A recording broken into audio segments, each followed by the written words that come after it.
네, 어려운 장 속에서도 이 3대 자산운용사가 내놓은 포트폴리오가 눈길을 끌고 있습니다. 한동안은 이 특정 종목에 좀 쏠림되는 현상이 나타나는가 싶었는데 최근에는 포트폴리오의 종목들이 다변화되는 양상들이 나타나고 있습니다. 그렇다면 각 자산운용사가 지금 바구니에 담고 있는 종목들은 어떤 것들이 있을까요? 자산운용사의 포트폴리오를 살펴보면서 최근 어려운 시장을 돌파할 수 있는 투자에 대한 팁을 얻어보도록 하겠습니다. 화면으로 함께 확인해 보시죠. 먼저 미래에셋의 바구니부터 살펴보도록 하겠습니다. 지난해는 차화정으로 대표되는 경기 민감주를 중심으로 포트폴리오를 구성한 반면에 올해는 경기 방어주를 중심으로 한 포트폴리오가 눈에 띄고 있는데요. NHN과 LG생활건강, 한국전력, KTNG와 KT 등이 눈에 띄고 있습니다.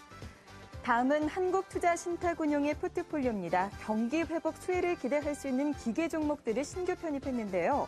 삼성전자, LSL, 두산중공업, 현대차, CJ제일제당, 대우인터내셔널, 현대모비스, 그리고 삼성전기 등으로 포트폴리오를 꾸렸습니다.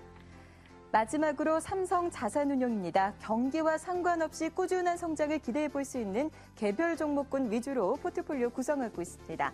삼성전자와 현대차, 현대위아, 제일모직, 오리온, LG생활건강, 그리고 GS리테일과 현대글로비스가 이름을 올리는 모습이네요. 자, 이렇게 국내 자산운용사들의 포트폴리오 살펴봤는데요. 그렇다면 이들 이 바구니에 담겨있는 종목들 가운데서 우리 객장의 여자 전문가들은 어떤 종목에 주목하고 있을지도 확인해 보도록 하겠습니다. 가장 먼저 메리츠증권 영동지점의 김소원 대리의 답변부터 확인해 보도록 할게요. 대리께서는 GS리테일에 주목하고 계십니다. 최근에 계속적으로 신고가 경신 움직임이 나타나고 있는 종목이죠. 1인 가구 증가로 편의점 산업이 성장세를 이어갈 것으로 기대하고 계십니다.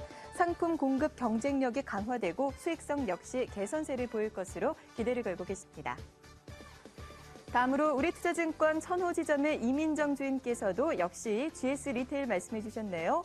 인구구조 변화에 부합하는 성장 스토리를 보유하고 있다는 판단과 함께 11월 15일부터 13개 의약품까지 판매하기 시작한다는 점에 주목하고 계십니다. 끝으로 우리투자증권 방배 WMC점의 김정선 주임, NHN 말씀해 주셨어요.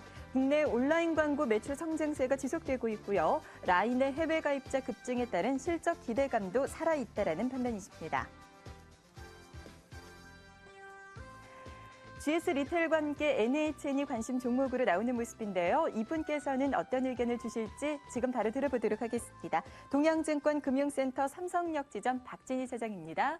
차장님 안녕하세요. 네, 안녕하세요. 네, 자산운용사의 매수 종목 가운데 차장님께서는 어떤 종목에 관심 두고 계십니까? 네, 저 보니까 내수주로 짠 데도 있고요. 최근에 많이 빠진 경기 민감주로 짠 것도 많이 있는데요.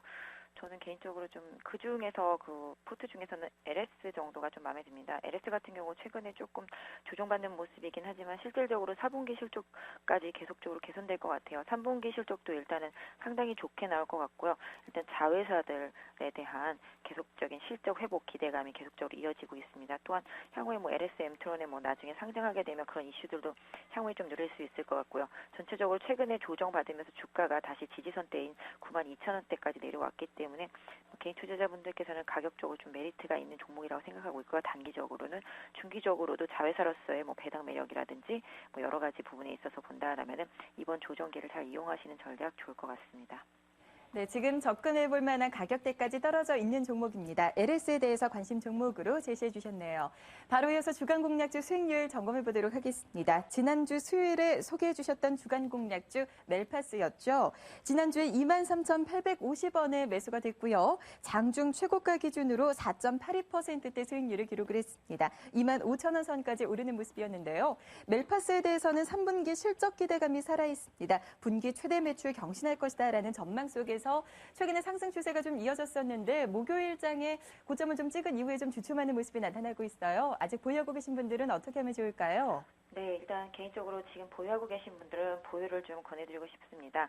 사실 다른 터치 관련주들은 상당히 신고가를 내면서 많이 가고 있는데요. 멜파스만 약세를 보이는 가장 큰 원인은 매출 대비 수익성이 좀 떨어지는 부분하고 신용 부담이 상당히 됐습니다. 지금 개인 신용 물량이 한 5% 정도 되고 있기 때문에 항상 오를 때마다 그 부분이 좀 부담이 되고 있는데요. 이 부분만 좀 잘 떨쳐준다면 멜파스도 조금 더 지금보다는 좋은 모습이 아닐까 해서 지금 현재 22,550원 보여주고 있는데요. 22,000원 정도를 짧은 지지선 지지선으로 놓고 현재 보유하고 계신 분들이라면 보유하시거나 아니면 저점에서 접근도 무리 없을 것 같은데요. 단기적으로 지난번에 찍었던 25,000원 정도의 저항 생각해 보시면서 이 가격 돌파되면 향후에 한 3만 원 정도까지 목표가 두는 중기적인 전략도 유효해 보입니다. 알겠습니다. 멜파스에 대해서는 홀딩 전략을 주셨네요. 그렇다면 이번 주에는 어떤 종목 공략해 볼까요? 네, 사실 지금 너무 낙폭과된 종목들이 많아요. 지금 뭐 저희 소위 말하는 경기 민감주들, 자동차, 건설, 조선, 뭐 기계, 뭐 전부 다 지금 급락하고 화학주들까지 급락하고 있는데요. 오늘 외국인과 투신권의 매도세가 상당히 거셉니다. 그 이전에 미리 선 조정받은 종목 중에서 하나를 골라봤는데요.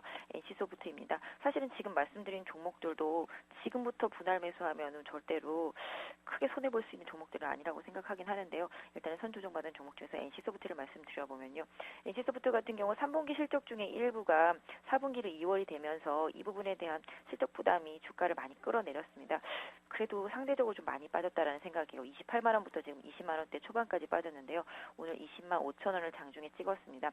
NC소프트 4분기 실적 개선을 고려한다라면은 일단 단기적으로는 20일선이 아니죠. 20만 원대를 지지선으로 하는 반등이 좀 예상되고 있습니다. 그래서 저점 접근하셔서 단기적으로 한 23만 원에서 24만 원 정도까지 노려보는 전략. 하지만 중기적으로는 조금 더 실적에 대한 이런 우려만 없어진다라면 시장에 다시 좀 수급이 유입될 것으로 보여지고 있는데요. 오늘 현재 외국인과 기관 수급은 나쁘지 않기 때문에 뭐 분할로 접근하신다면 크게 무리는 없을 것 같습니다. 네, 오늘 주간 공략주는 낙폭과대 종목 가운데서 한 가지를 골라주셨네요. NC소프트를 확인해봤고요. 매수가 현재가 목표 수익률 7%입니다. 오늘 시간 박진희 차장과 함께했습니다. 말씀 고맙습니다. 네, 감사합니다.